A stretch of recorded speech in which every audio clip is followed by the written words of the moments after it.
opinions and views expressed in the following program are those of the speakers and the host, and do not necessarily reflect those of Yoakley Scott Corporation and your sports network.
Hello, everybody. Welcome to a Halloween edition of Running Point. If I could flicker the lights.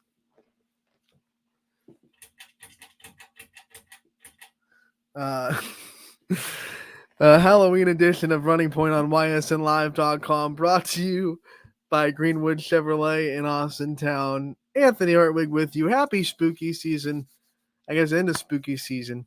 To everyone out there that celebrates and likes Halloween. Wish I had an awesome Halloween costume to put on during this show. Unfortunately, what you see is what you get. We got the Crestview on, though, right? We're rocking Crestview Volleyball. They're one of 9 YSN teams that are gonna be in action tonight in the regional semifinals. The most YSN teams since we have started to all be live at this point so far. So obviously, the expansion of divisions has a little bit of role in that, but there are also teams that, quite frankly, have had good seasons. I don't care what division they were in. They would have had a good chance to win their district. So, going to have a fun time tonight. Once again, 9 YSN volleyball teams playing for regional, playing for a chance into the regional finals. In regional semifinals tonight. We have 3 coaches that we're going to feature on today's show to prep you for those games. 3 coaches that are getting ready for regional semifinals tonight.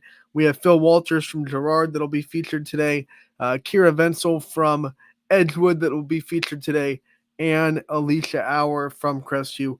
All of those coaches' corners will be featured on today's show to get you ready for the great night that is to come. And we don't have a lot of time to get them because we have 3 interviews to fit in. So we're going to go right into the scoreboard from last night first and talk about the boys soccer games and one volleyball game that happened last night.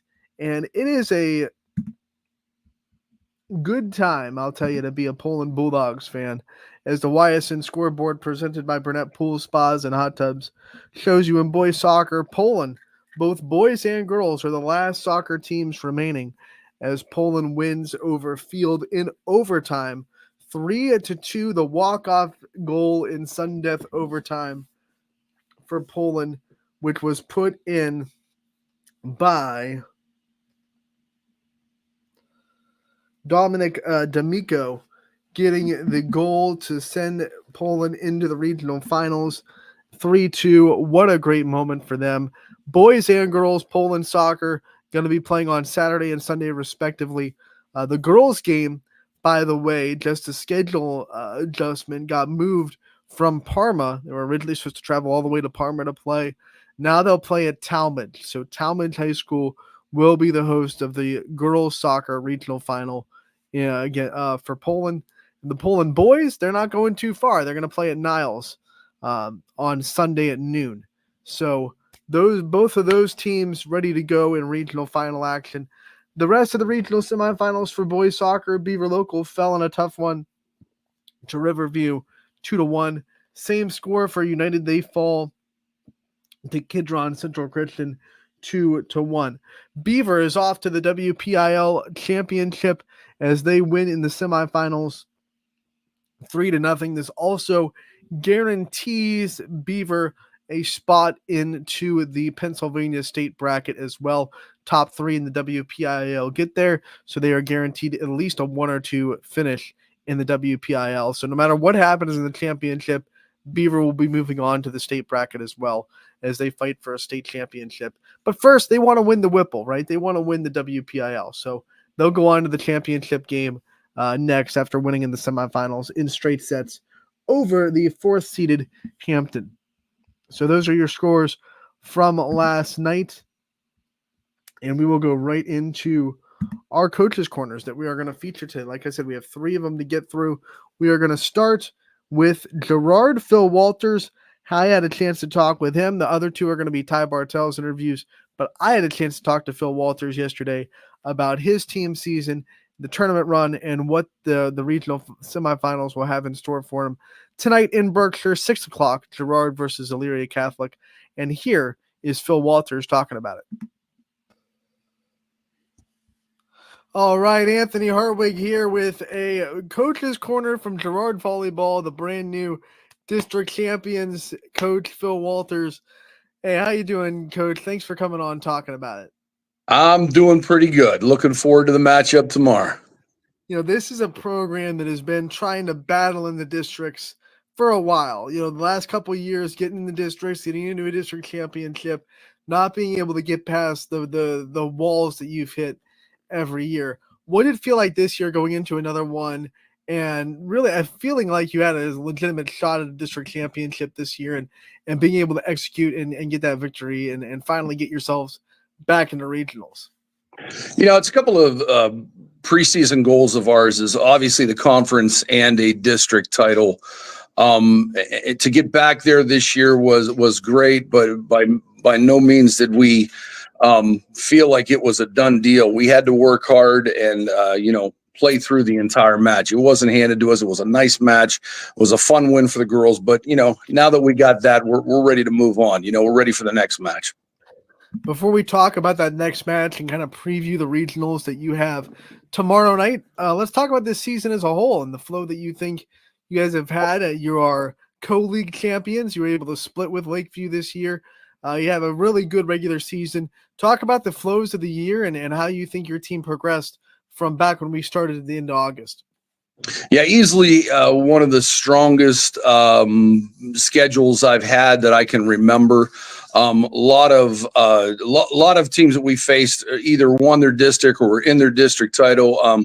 We saw, an amazing Marlington team, and just playing competition like that really sets you up for postseason matches.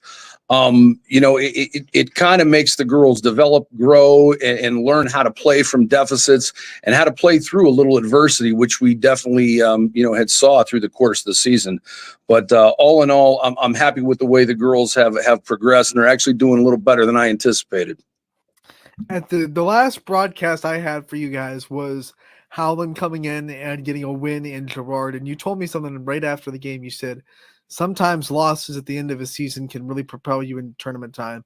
Talk about that, what you saw after that loss, and how you think maybe the lessons learned from that game have really helped you in tournament time. I tell you what, when you've coached as many years as I have, you remember a lot of things. I'm not superstitious, but I do realize sometimes history repeats itself. The last time we split a conference championship was 2006, and we did it we split it with Hubbard. And it was an amazing win because I started in 2000, and for 6 years we had never beaten them. And so that was the first win that we had against them. And just coming out with that victory, it was almost too satisfying for the girls. And I think we took a step back, and we were the number 1 seed in our district that year, and we fell apart. We didn't come to play, and we lost that district title. And I saw that happening again after we had beat Lakeview, and we weren't supposed to beat them, but after we had beat them, I thought back to 2006, and I said, you know what? We need to be challenged again. And I give all the credit to Amanda Lingenfelter. They played amazing. Helen came in and played super strong. Some of the girls we clubbed with were on that team and played a great match and really challenged us. And, you know, you want to win every game you play, but walking out of there, I said to myself, that could be the best thing that's happened right now, because I didn't want these guys getting too comfortable and sitting back and thinking about that conference championship.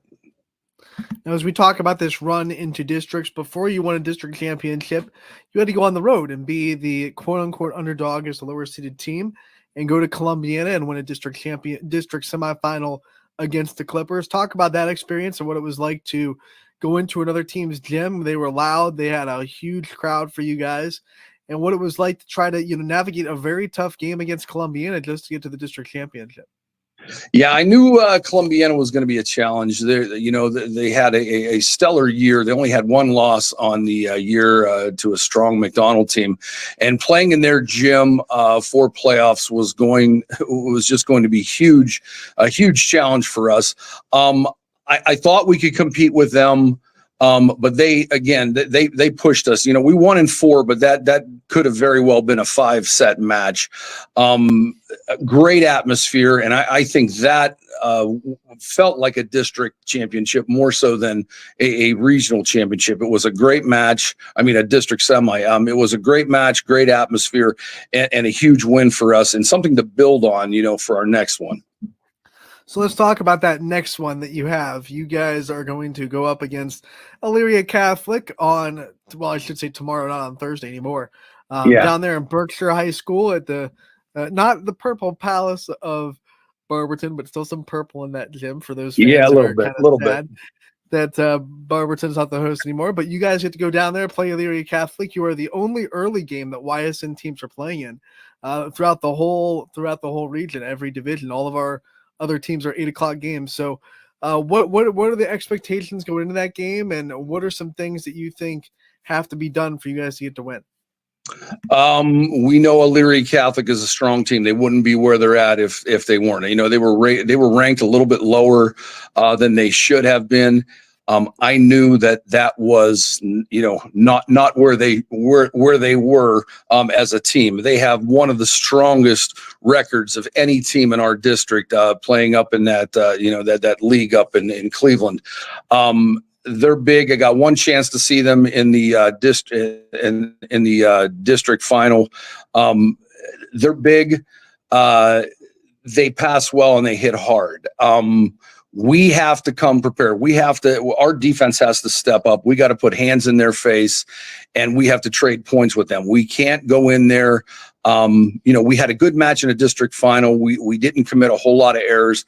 We have to replicate that performance. We have to come at them like we can challenge them, kind of like we did when we played Lakeview. If we take a step back and we go to sleep, which we sometimes do, they will absolutely take advantage of us. They're a strong team, and we're going to have to come to play if we want to have a chance at this.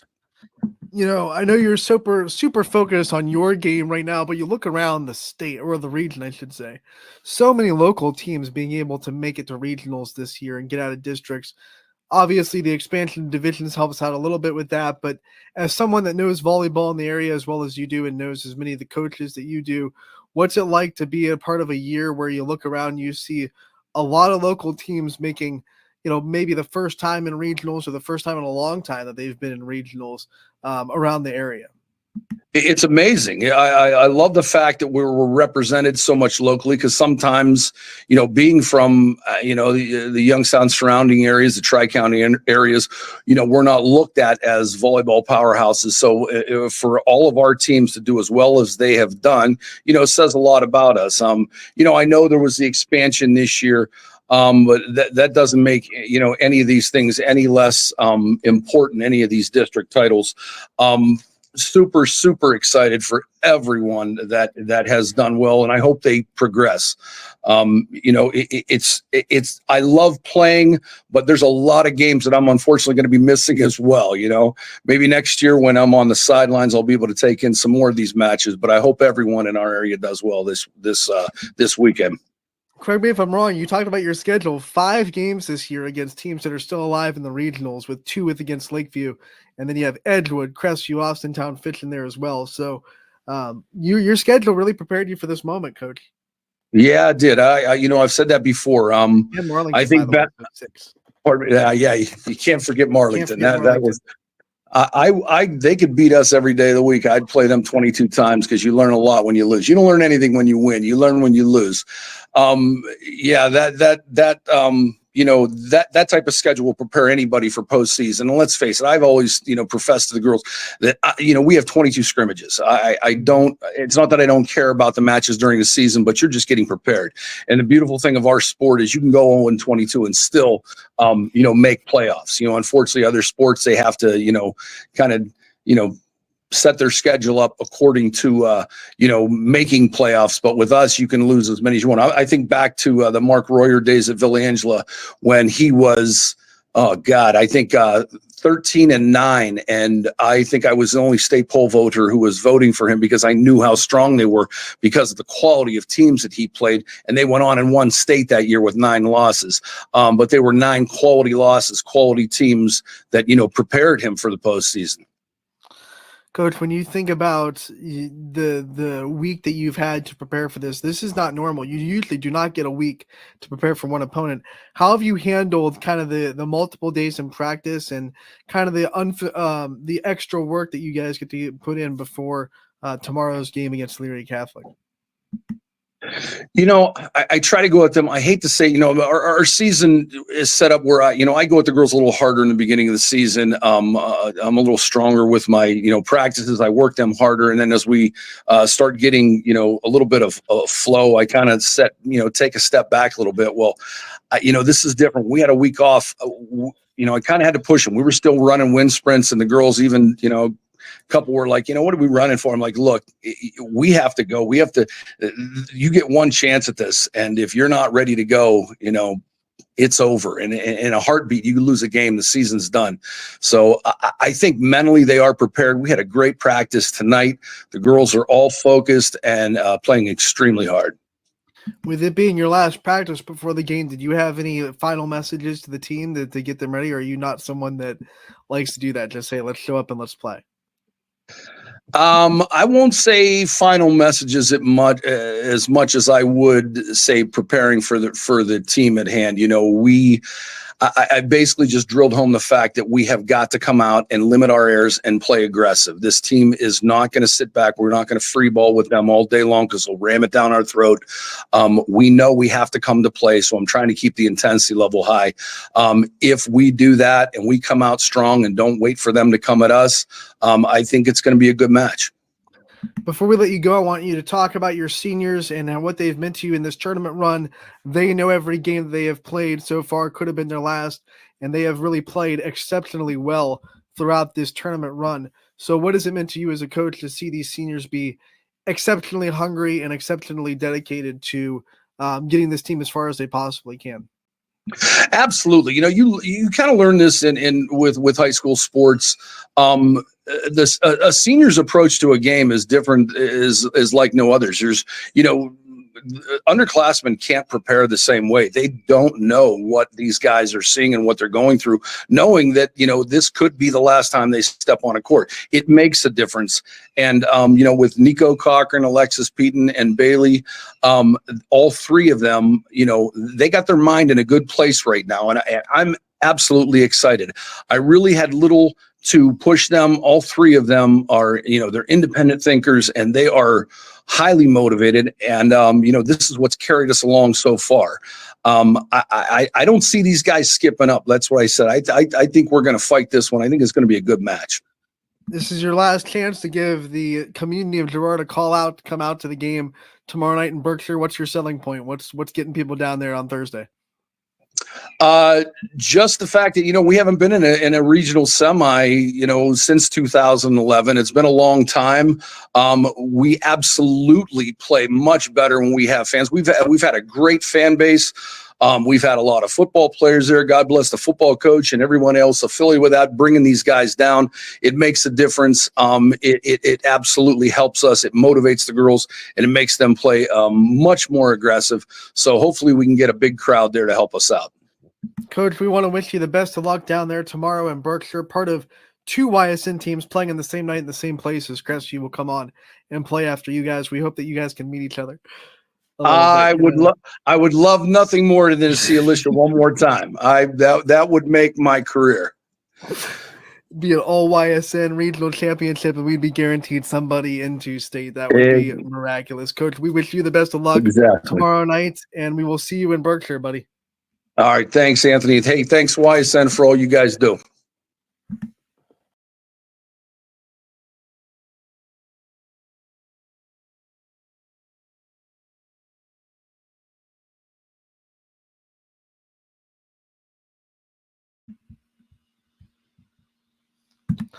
That was Phil Walters from Girard talking about his season and the upcoming regional semifinal game tonight in Berkshire against Elyria Catholic. And we're going to take a break. When we come back, we'll have Edgewood volleyball with Kira Venzel and that coach's corner on tap. So don't go anywhere. That's coming up next on Running Point, brought to you by Greenwood Chevrolet in Austintown. 21 News delivers the news as it happens, using the latest technology from where it happens. Live here outside the Mahoney County. On air, online. A Wednesday afternoon weather update. Very dangerous. And on the 21 News social media platforms. I'm on the road right now. 21 News, the Valley's only locally owned source for trusted news since 1953. Craftsmanship to us is 60 years of pride and dedication. Passed down from generation to generation. The hardwood floors that your kids take their first steps on. The solid wood doors you quietly close at night. The things we create day in and day out are the products that end up turning your house into a home. At Baird Brothers Fine Hardwoods, uncompromising quality and craftsmanship built our business. And it will keep us moving forward for generations to come. Going the extra mile at Greenwood Chevrolet means we want to take care of the community that takes care of us too. And we have to work together always. And that's how you stay in business for 40 years. You know, I love being a helper because when I help somebody, it makes me feel good. It means a lot that I can make a difference in others' lives. So I will do everything I can and just being there for them every step of the way. I want them to know within the first 5 minutes that they could depend on me. That's what going the extra mile means, only at Greenwood Chevrolet. Before the lights come on, before the workday begins, before a long day is ended, or it's time to have fun. It all starts with the people at Joe Dickey Electric. From replacing a light fixture in your home to building a substation for your business, no job is too big or too small. The people of Joe Dickey Electric power them all. Joe Dickey Electric, over 60 years of powering the Mahoning Valley. And welcome back to YSN Running Point on ysnlive.com, brought to you by our good friends you heard from in that commercial break, Greenwood Chevrolet in Austintown. They go the extra mile for you. We try to do the same here on this show every single day, and we continue to do that with another Coach's Corner that is previewing tonight's regional semifinals in volleyball. It is Kira Venzel, the head coach of the Edgewood Warriors. She had the chance to talk with Ty Bartell to talk about their season as a whole and what they have to look forward to in their regional semifinal tonight against Marlington. Edgewood versus Marlington tonight, 8 o'clock in the regional semifinals. What's up, everybody? Ty Bartone with another edition of Coach's Corner. This time we're with Coach Venzel up in Ashtabula County, home of the Edgewood Warriors. As great season for the Warriors this year, Coach Venzel. And I mean, you want to talk about undefeated in the conference. You guys win the Chagrin Valley Lake Conference this year too. 19-5 overall, couple playoff wins. I mean, recap this season as a whole. Let's start there too. And what a magical run it's been for this Edgewood Warriors squad. It is. It was nice to bring the districts home. You know, obviously we haven't won one since 1994. Steve let me know that right away. So that's always nice to have. You know, obviously the girls set the goal to do CVC, thinking small. They just really wanted the CVC last year. We were close, right underneath Jefferson. Jefferson had a phenomenal year last year, great team. So they really wanted to get Jefferson, and they did. And they got their first goal, which is CVC, and then they set their sights on districts. And we're happy that that we were able to make that happen. What is some of the biggest growth you've seen from this team from match number 1 until now? One of the things that we struggled with early on in the season was our serve receive. The ball handling wasn't where we wanted it. We had changed some positions. We were changing people around still. Even after the summer, there were some home spots that certain people you could tell were feeling a little bit more comfortable. So even in the beginning of the season, within the first couple games, we were kind of moving people around. Once we got that settled, things as far as their home spots started to kind of click. The lineup that we kind of stuck with and currently are still using happened about game 5 into the season, and we've been sticking with it ever since. I think they feel more comfortable with where they're at. I love the fact that they're versatile.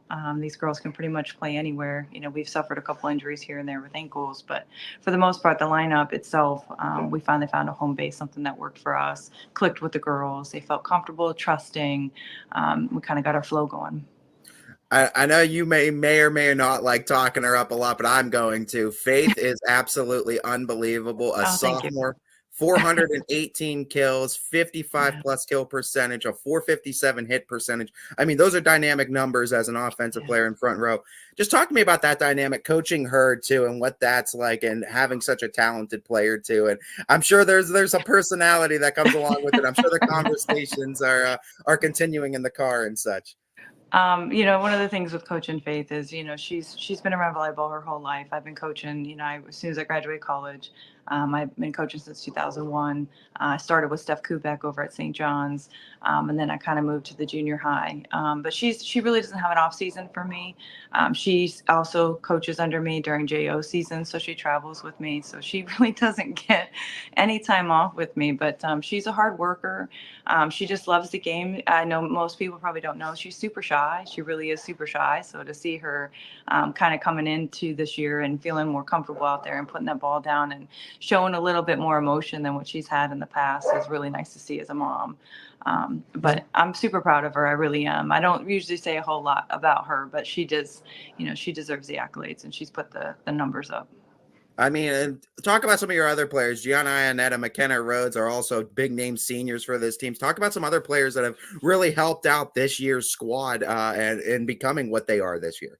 Yeah, I mean, we have a lot of firepower. That's one of our strengths. It's one of the things we're known for. It's just a little bit early in the season we were struggling with our passing, but our firepower, we really, if I had one hitter go down, I've got, multiples on the bench. So our offense is super, super strong. I think that a lot of times setters don't get the recognition that they need. That is an emotional position. It carries a lot of just emotional stress and keeping the mind focused. And Gianna does a wonderful job for us. She has to do a lot of things. We're running different offenses, different plays. We're changing things up. I'm constantly throwing new plays at her, and she rolls with it. And, she's really done a nice job. We also have a freshman, Summer Matthews, who's been filling in for us, and she's played over half the games. And, that's going to be an up and coming. And Gianna's done a really good job developing her.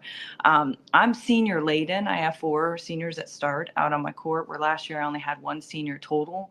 I have 6 seniors this year, but I have 4 big seniors out on the floor.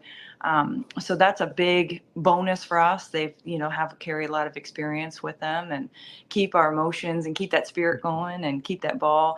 That's a big part of volleyball, is just keeping those emotions under control. It's almost 90% just the mental mind, and the seniors have done a wonderful job for us. So that's definitely led to our success. You talk about emotions. How do you balance the emotions and how do you balance the mentals after getting that big win against Crestwood? You like you said, the elation that you guys must feel. How do you balance that after getting that win to focus now into Marlington on Thursday?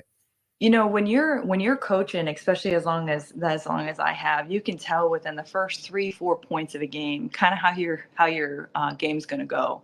And when we came in and they were fired up with Crestwood, I was like, okay, this is going to be okay. And they kind of kept that energy going. And they've been working really hard in practice.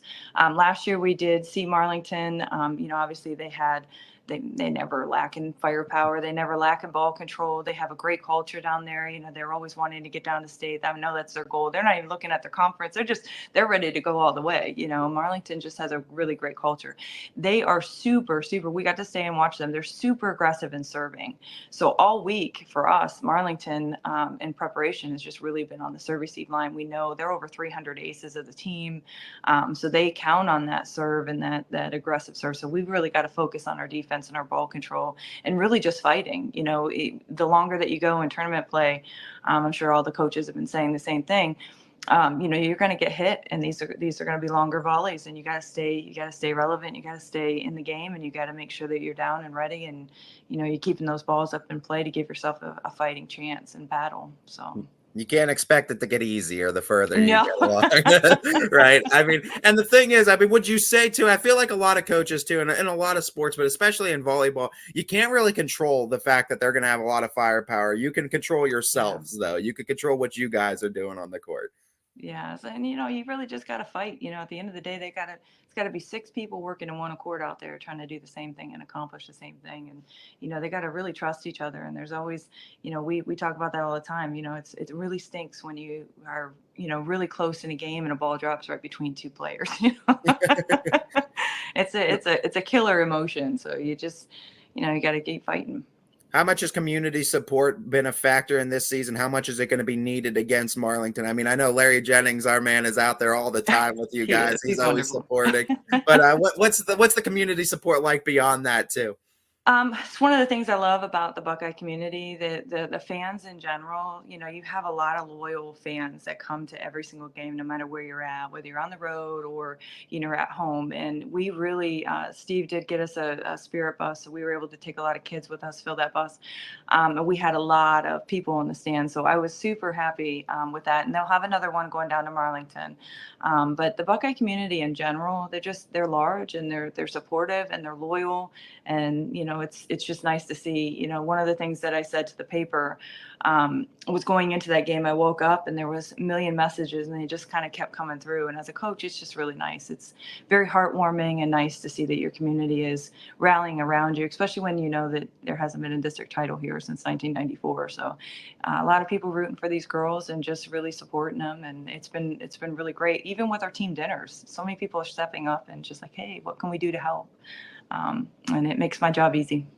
Well, you talk about your experience as a coach too. What has it been like seeing the sport of volleyball and women's sports in general continue to grow into what they are now too? I think more popular than I think we've ever seen them before. And you mentioned the community support too. I think it's great to see. I love to see the uptick, and we're starting to see even more support for some of the girls' sports and some of the boys' sports later on in other seasons too. What does that mean to you as a coach to see the girls start to get girls' sports, women's sports start to get that kind of public recognition? I mean, it's awesome. I mean, it's for me, being a female athlete, I really needed it when I was in school. Kind of keeps these girls, not just involved in sports and with each other, but it keeps them academically strong. They have to be in school. They have to be present. They have to be, and they have to have good grades. So they have to be all around. So just to see them get the recognition equal to their counterparts is just really nice. And I'm super proud of, like I said, the Buckeye community this year. We really haven't lacked in fans, and it's just nice to see. And like I said, these girls deserve every bit of it too, because they work super hard, and it started in the summer, and I'm just real happy with where we're at. What does the next couple days look like in preparation for Marlington? You got today, you got tomorrow before game day Thursday at 6. What do the next couple days just look like for the Warriors? Yesterday, we worked really hard on defense. So their legs, obviously, after practice, the 2 hours of just drilling, Coach and I were both up on the box. We worked a lot on serve receive, almost 45 minutes just on serve receive alone, knowing how aggressive that they are. Today is going to be a lot of hitting, just, seeing the court, working on that. The third day is going to be a lot of blocking. Obviously, we're going to have to put a wall up against some of these hitters and try to stop them a little bit, or at least put some pressure on them so that they're not so comfortable getting that ball down or putting that ball down on us. But serve receive is going to be just a big portion of our practice. And then obviously Wednesday, we're going to do quite a bit of scrimmaging. So when you talk about teams that you've coached in the past too, I mean, everyone will hold a special place in your heart because every single team is different. What's been special and unique about this edition of the Edgewood Warriors? For me, I'm senior laden. I have a ton of seniors, and to see them rally around. I mean, we got a lot of talent coming up. So my bench coming in, knowing we had 6 seniors, that's 6 seats on your bench. So you didn't have a whole lot of room for these underclassmen to come up and, really kind of get into a game knowing that you've got the experience ahead of them. But the girls did a really great job. Our seniors have been really good with building just a really nice culture in the gym, a welcoming culture in the gym. I mean, we, even at the junior high, I think they had like 45 to 50 kids try out. So, and they had a ton of cuts, at the junior high level. So that was nice to see.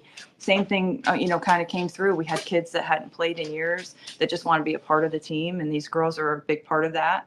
They've just done a really good job making volleyball an important aspect of, Edgewood. And we just had a ton of kids. We had a freshman team, and unfortunately we had to cut, but, we had a freshman team, and we have 40 kids altogether between our freshman, JV, and our varsity. So, but they've done a really good job just working with these kids and making them try to be just as good as they are and pushing them.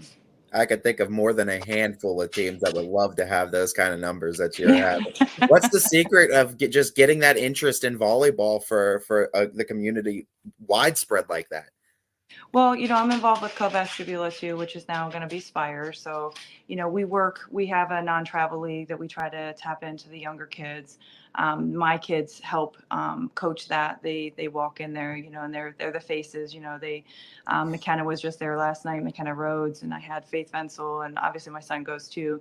But the girls have been kind of evolving over there and getting kids in the community, not just with the Buckeye community, but just in general, the sport itself. And obviously when you go to JOs, it's a saturated sport, and these girls kind of got to stand out. But in high school, they kind of get their footing, and they get to kind of be a little bit more of a star compared to their JO teams. But nonetheless, these girls are this year in general, just having all my seniors, I'm going to truly miss them. It's going to be it's lots of big shoes to fill. And like I said, these girls have had to be versatile. We're playing at a time of year when everybody's sick, and we've got people that need to fill in, and people have stepped up even in practices and preparation. Because I had a couple out yesterday when we were practicing, and we just we were able to put shoes in because we have the numbers to do that. So and just keep things rolling. So I'm going to miss my seniors without a doubt. They have been a very great aspect, and I just love them. I love them. Leah, I'm going to talk about Leah Guyton. I say it all the time, but Leah Guyton has a smile that lights up the world. She's contagious. She as soon as she smiles, the whole team just rallies right around her. She's just a pleasure to have. Dangerous thing about seniors, man, is they're always playing for just one more match in the playoffs. Yeah. And that's what's exciting about playoff time. For you, I want to talk about a little bit. You talked about Faith going there and helping out coaching. Does that feel like a full circle moment now for you, seeing it all kind of come around? It really does. Obviously there's a lot of Venzels. We have McKenna Venzel that, was a senior last year, and she does it as well. And she coaches at the junior high. So it's nice just in general, because it's always Miss Venzel, but everybody, Faithy has a nickname. So Faithy, we all call her Faithy. So these little girls are making her bracelets and bringing her like jewelry and, just stickers, and, it's really cute to see. But yes, it's I feel blessed to see my kids stepping up and trying to help other people in this sport in general. But like I said, all of my girls help and volunteer at Spire with the little top program and the non-travel league, and it's nice to see them all do it. But yes, it's a special place to see my daughter and my son do it. Well, that Venzel family is a big name in the Edgewood community. It's a big name in Ashtabula as well, no doubt. You guys have done tremendous things with athletics, and you're only going to continue.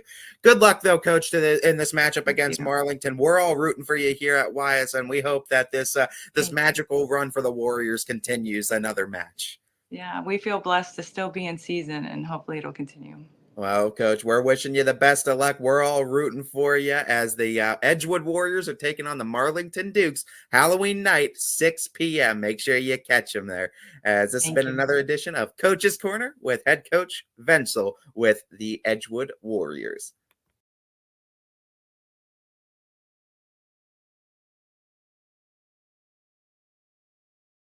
Sorry, a little bit out of rhythm. It's been a while.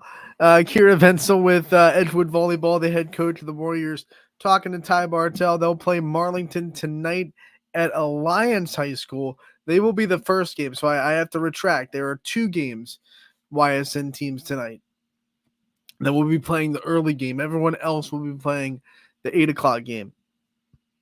But Edgewood and Marlington, 6 o'clock tonight in Alliance.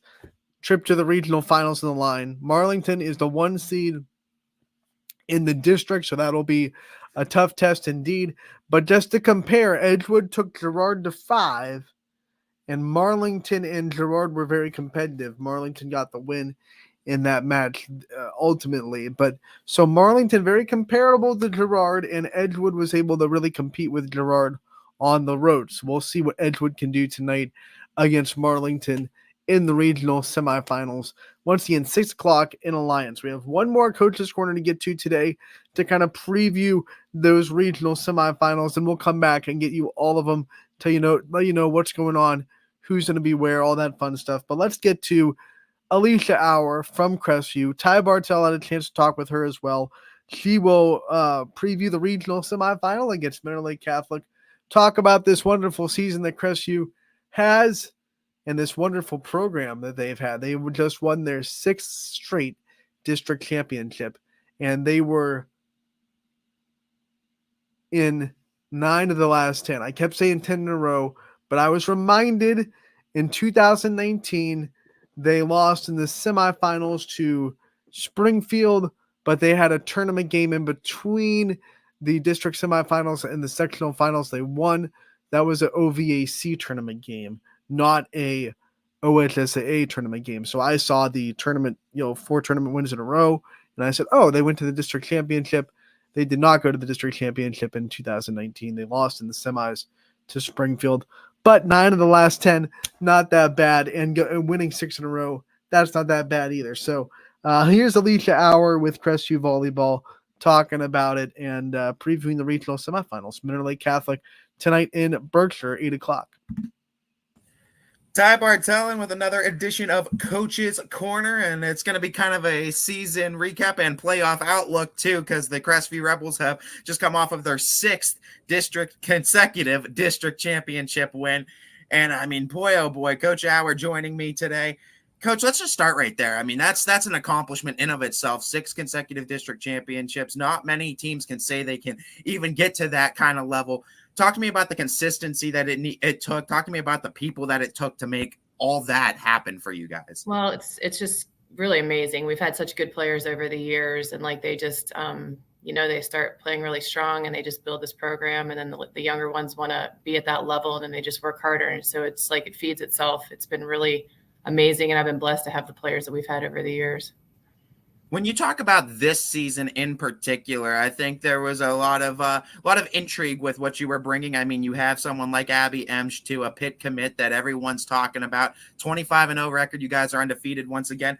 But I feel like a lot of people see that 25-0 record and they don't think, oh, that team doesn't face many challenges. But I know every team has their own unique set of challenges that each one will face throughout the season. So despite the record being 25-0, what are some challenges you guys did have to face this season? How'd you combat those, and how were you guys able to, I guess, right the ship in any kind of challenges you did face? Well, actually, we started the summer very strong, and then Lainey Auer had an injury in July. So when we started scrimmaging in August, she was not playing, and it was a very different look. I mean, she's a very huge part of our offense, so that was kind of it was a little stressful for us. Abby had to take a lot more swings and had a lot more on her shoulders. So when Lainey came back, it really lightened the load, and it made the more complete team. So that was the first obstacle we overcame.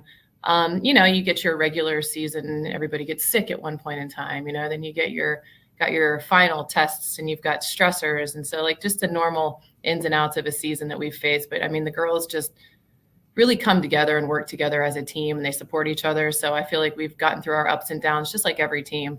I think if we can stay healthy and keep working hard, that we can continue to do well. I think you're right on track to do that. We talk about the playoffs too, and I know you and I talked earlier this season in person, and we talked about how the playoff outlook, and one of the first things you said to me is, we still got to get through Mineral Lake Catholic. Still got them. Yeah, and they're next up on the chopping block right now. But this is a team though that you guys have consistently played pretty well against too, despite them being one of the best teams in the state. Is it fair to say, I guess, with your girls, do they not look at Menor Lake Catholic with maybe the eyes that some other teams may look at them as? I mean, it's hard not to because of the type of the team they are, but I guess with your experience that you guys have had against them in recent years, is it easier to go in these matchups, I guess, and not have that over your head too, that, oh, this is Menor Lake Catholic? I think 2 years ago we had that, oh my goodness, this team's ridiculous. Like, we can't compete. Last year we were able to take a set off of them, even though they were pretty much untouchable. So I that don't think was anyone a was huge beating victory. that They team were last year. nationally ranked.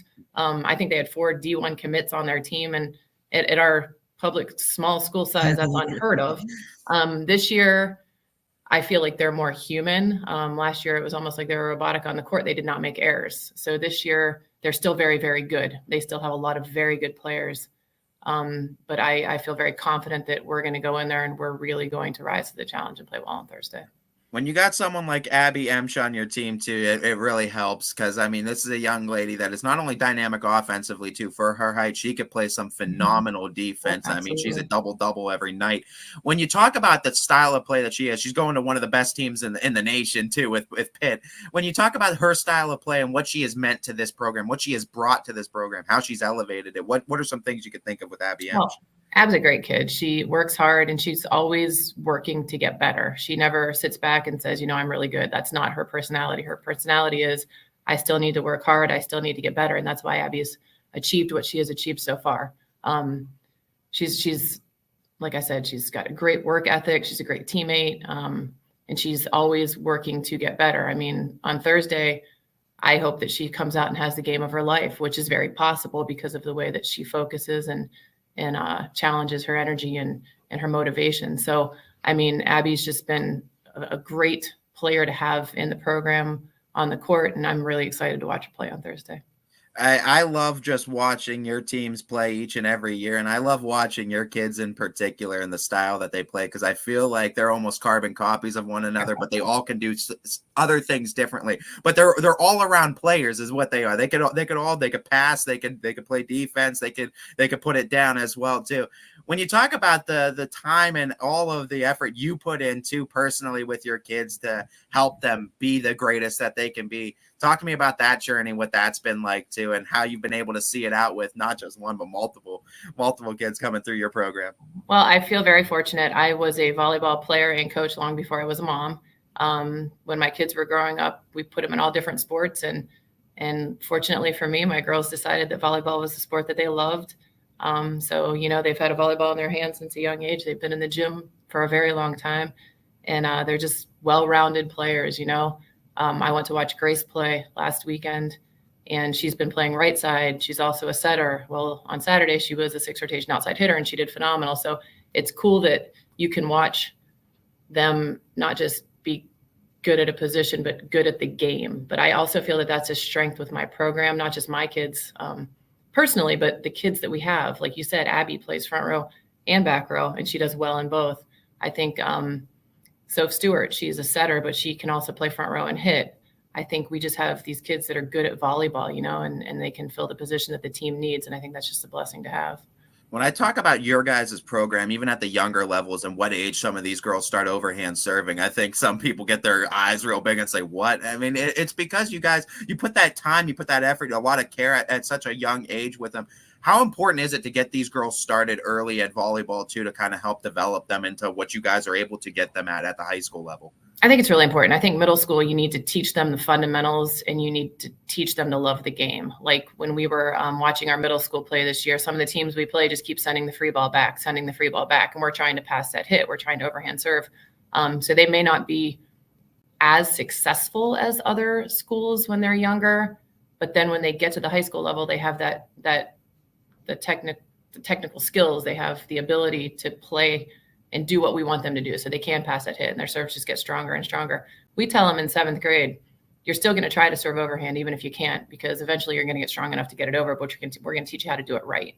So I think that that's really important, is teach it right and make it fun. And I do think that our middle school kids have a lot of fun playing volleyball. Talking about fun too. I mean, I gotta imagine you're having the time of your life coming back each and every year too. There's got to be that love, that desire to keep coming back and just keep doing this year in and year out, because it's a big time commitment doing this along being a teacher. What's giving you that love, that passion, and that drive to keep on coming back and keep doing this every year? Well, I mean, like I said before, I played volleyball and I just always loved volleyball. Judy Gregory was my coach and she instilled the love. I went to college and played and had a great career, came back and really fell in love with the idea of coaching kids in high school because, you know, it doesn't consume them. It's not their whole life. They do it because they love it. They're not getting paid to do it. It's not a scholarship for them. You know, they just love to play. They love the camaraderie. They love being around their teammates. So it's been really fun. My coaching staff is amazing. Like we just love being around each other and we have fun when we're there. So, I mean, why would they want to play if it wasn't fun? So, you know, we just try to keep it light. This year we instilled Fun Fridays where we have a meeting with Mr. Fabian. He's kind of like our faith leader for our coach, for our team. And then we have a fun practice and then we have ice cream. So, I mean, we try to keep things light, but focused, but fun because, I mean, they're high school kids. They're not going to be doing this the rest of their life. We want to make it an experience they enjoy. Kids are always changing. Generations are always changing too. And I mean, you as a coach always has to change from year one as a coach to right now. What's the biggest thing that you think you've changed in? Well, when I started year one, I was coming straight out of, I was an assistant for Walsh University and that was coming off my own collegiate career. So I was a very high level, very focused, very intense. I did not have, I mean, my kids, I had one kid and I was pregnant with my second and I was like very intense, very, very focused. I think we've lessened up a bit. And it's funny because players that I've coached in the past will be like, Coach, you're so nice now. And I'm like, I've always been nice, maybe just a little stricter in the past. But, you know, you think you get older, you just kind of go with it. You find what works, what doesn't work. And you just try to put the best of what you've got together and field the best team and see what the players' needs are. Every year, the kids are different. Do you feel like there's a sort of standard that you and the girls need to uphold as being one of the best teams in the area? Because, I mean, some of the best come and try to challenge you guys, knock on your door, and you guys are always up for that challenge too. Do you feel like there's a sort of standard that needs to be upheld at Crestview? I think that the girls know what we expect out of them, and then they do that at practice. Game outcomes depend on the ability of the players you have. So especially in a small school, it's going to cycle. We're going to be really, really good for a while, but then you're going to go through years where you're not as good as you were in the past. So I think we continue to teach the same things at practice, have the same expectations of the kids, and just hope for the best. I think sometimes even when you don't have the talent that we've been blessed with, you can still win a lot of games if you're structured and you're dedicated and you're working hard. There's a lot of schools in Ohio. There's a lot of schools in the area. Why Crestview? Why Crestview each and every year? Why has it always been the Rebels that you've gone with? You know, I went to school here and it's home. Our kids, we actually open enrolled at Crestview, but we have since the kids were in kindergarten. I just feel it's a good school system. I have a lot of pride here and I know the community. Our community is amazing. We went to Streetsboro for our South Range game. And we had a student section. We had the gym pretty much full with South Range and Crestview people. So it was awesome. I just love the community involvement, and you know, I have a lot of experience being here, both as a player and as a coach. I just love this place. You guys have built such a following for this volleyball team. What was that feeling like when you got the opportunity to, like you said, go back home and be that head coach for your alma mater? It was cool. Like I said, I was coaching at Walsh University. I was an assistant there and I had Brenna, my oldest, and that was harder. I realized at that point in time that collegiate coaching was probably not the easiest job to do with a family. And we wanted to have a big family. So when I was pregnant with Mitch, Mr. B actually let me know that the Crestview job was available. So Rob and I had a long talk and decided that I would apply for it. So I actually came here 9 months pregnant with my son, he's going to be 21, did a walkthrough with Mr. B and took the job and been here ever since. What's the first step you take in starting a program and building it to the empire that you guys have right now? When you start basically fresh, what's the first thing you're grabbing? What's the first thing you're tackling to build what you have right now? You know, the girls have to buy in. They have to be willing to work hard. Like, we don't just show up at practice and hit a ball around. We have a practice schedule. We work on specific skills. Each team has different needs. So this week we're focusing on getting ready to play like Catholic. So, I mean, when you start you've got to get the kids invested, you've got to get them involved, and you got to get them to buy into what you're trying to do. I think a lot of programs don't have coaches that are there a very long time. The longer you're there, the more the program pretty much runs itself because everybody knows what's expected. You talk about you guys playing Lake Catholic this time around. I know you got volleyball, just like all other sports, is something we got to focus on ourselves. If we focus on ourselves, if we do the right things, we have a chance. What are the things you're focusing on with your team? What does your team have to do well in particular, other than the usual put the ball down, right? What are some things you're focusing on with your team in particular going into this matchup? Definitely ball control. So Lake Catholic serves well. Last year they served us very, very well. So we're working on our serve receive, and they have a lot of strong hitters. So, I mean, typically teams have 2, maybe 3 strong hitters, but this team is loaded with strong hitters. So there's 1 setter and 5 hitters on that team. So defensively, we just need to be ready at all times to play every ball and just be zoned in and not expect us to get a kill on every first ball like we have a lot of times during the season with our big hitters.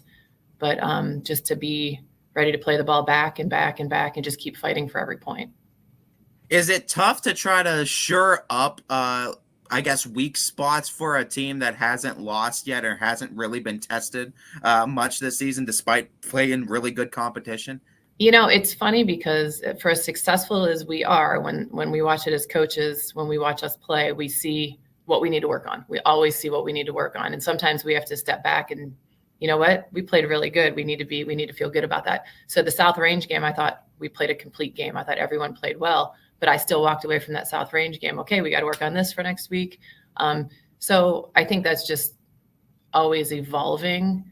Just always knowing that there is going to be a time where we face someone that really challenges us, that may be better than us. And how are we going to play our best game, limit our errors as much as possible to limit their points. Do you as a coach have to try to balance that out to just like see all the things that need fixed and try to enjoy the wins sometimes too? I do. And it's funny because especially with my own kids, because I'm always processing, how do we get better? How do we get better? How do we get better? And sometimes I just need to be like, okay, you did great tonight. That was fun. You know, like not like, okay, we need to work on this. So yeah, I actually, my oldest daughter, Brenna, taught me that early on in my coaching career that, you know, just sometimes enjoy the win, be happy with the win, and then focus the next day on what you need to work on. Coach, I've appreciated your time. And before we let you go, I just want to give you a chance to just recap what this team has meant to you this season too, and how excited you are going into this matchup with this particular edition of the Rebels. I'm really excited. Like we've talked already today, I am a mother of one of the kids on the team. I have Lainey, who's my youngest. So it's been a journey. You know, I've watched many kids, many siblings come through the program. Abby is the youngest EMSH, and it's her senior year. I have 7 amazing seniors. My underclassmen worked so hard, and it's just been a fun group to work with. I just am really excited that they got to get the opportunity to play on Thursday, and I really think this team has a chance. Let's call out that Crestview community, even though I know they're going to show up big time. What's the color? Are we going blackout? What's the theme for? I think it's crazy black and gold because Amy Blakeman, wonderful team mom, got all these crazy black and gold plaid pants on sale 2 years ago that they've been wearing. So I'm pretty sure it's crazy black and gold, but we'll have to keep you updated on that one. All right. Yeah. Keep us updated too. And I know Rebels fans, you got to show up and show out. I know you're already going to. It's the following for this team has been incredible, and best of luck to you, Coach. And I really feel like if anyone's going to take down the Giant, it's your Rebels squad. Thank you. Yeah. It's going to be a fun one, Coach.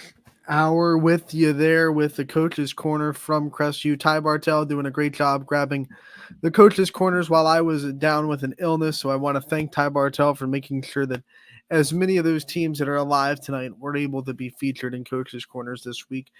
He stepped up, got interviews with Kira Vinsel and Alicia Auer from Crestview and Edgewood.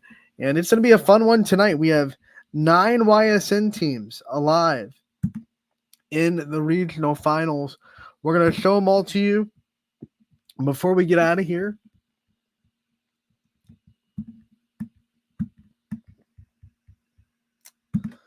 October 31st, it's Halloween.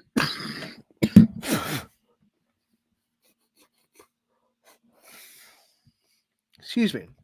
And here's what we got. Girard will be taking on Elyria Catholic at Berkshire. 6 o'clock is the start time there. Then we go down to Division 7. We have a possibility for a all-YSN regional championship if both St. John and Wellsville are able to win tonight. St. John has Norwalk St. Paul, and Wellsville will take on Cardinal. Those games are going to be in Strongsville. St. John plays at 6. Wellsville plays at 8. Hoban is in the regional semifinals as they're trying to fight their way into a state tournament berth. They have a matchup with Medina Highland. Hoban will be playing their regional matchups at Mentor High School, where we saw Fitch win a district last week. Edgewood and Marlington, we talked about that one. And Kira Venzel and the Warriors will be going to Alliance to take on Marlington. Kind of a backyard home game for the Dukes. Kind of a shaft a little bit, if you think about it. I know it's predetermined. I know it, I get it. But kind of sneaky that you go right down the road for Marlington. Quote-unquote home game for their regional semifinals. Edgewood trying to spoil the party, though, as they will try to win. We have another one in Berkshire. Girard will play first, and then Crestview plays the back-to-back state champions, Mentor Lake Catholic, the Cougars. A little bit more like Coach Hauer said in that interview. Very, very good, very talented, but not the robotic, unbelievable, untouchable team they were last year. They've lost a couple of games. They lost their last regular season game to NDCL, but they have run through the tournament so far. They beat Tuslaw in the district championship as easy as you can imagine. 15-10-10 were the three set scores against Tuslaw. So they've locked in, and we'll see what Crestview has in store for them tonight on Halloween night. Fitch is going to be in their regional semifinal. They have Worcester on tap. Fitch will be playing Worcester. The location of that game will be at Streetsboro High School, where we saw Crestview win a district not too long ago, last week. We also have Lakeview in a district. In a regional semifinal matchup. Lakeview will be taking on Millbury Lake, and they'll be in Lexington High School. They are the furthest away, by the way. And then McDonald, they'll be taking on Dalton. McDonald won their district at Berkshire, so now they're going to try to pass that YSN torch along to Crestview. McDonald and Dalton will be at Uniontown Lake. That is an 8 o'clock start as well. So once again, 9 teams with a chance to get into the regional semifinals, and we have a couple of chances for an all YSN matchup in the regional finals, which would guarantee a team in state. We're hoping that Girard and Crestview can both get the win there, so they play each other, and we're hoping that St. John and Wellsville get a win in Strongsville, so they can both play each other as well. That would be really fun volleyball on both ends. We wish the best of luck to all the teams playing tonight. We hope that you can get yourselves one step closer to the state tournament. And the winners of all these games will be playing on Saturday. So the regional finals will be on Saturday at the exact same spot that they're playing tonight. So if you're wondering what's on tap, if your team is out there, you're trying to look a little bit ahead. Fans can do it. Players can't, right? You can look a little bit ahead there. Regional finals would be Saturday in the same spot you're playing the semifinals in as well. So that's going to be fun. We want to remind everyone, we just got confirmation about an hour ago that the Crestview game will be broadcasted on ysnlive.com. I will be on site in Berkshire. We'll have the game live. We are able to broadcast tonight thanks to a wonderful sponsorship and a generous sponsorship from Judge Carol Robb. So we thank her for her generosity getting Crestview out there. 8 o'clock start time, Berkshire versus Lake Catholic. It'll be on ysnlive.com/live. It'll be free for you guys because of the sponsorship from the community of Crestview and Coach and Judge Robb. So we thank her for that generosity. So for Anthony Hartwig, that was Running Point. We thank you so much for tuning in today. We'll be back tomorrow to talk about all these regional finals, and playoff football starts as well tomorrow. We'll have a very fun show tomorrow, 1 to 2 on Running Point, brought to you as always by our good friends over